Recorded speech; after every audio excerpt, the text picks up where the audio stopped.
Welcome to MiConvert.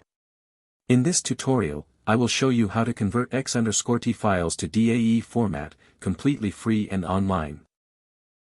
Open your browser and search for x_t to DAE.miconvert.com.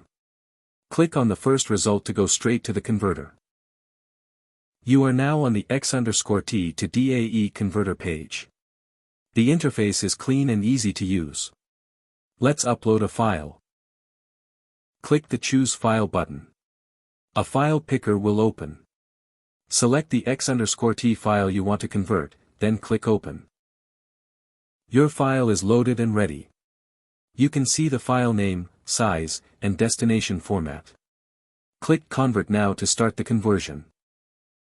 The conversion is in progress. You can see the progress bar moving.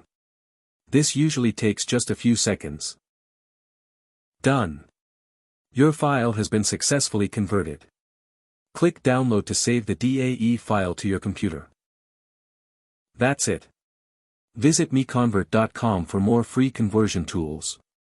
Subscribe for more tutorials. Thanks for watching.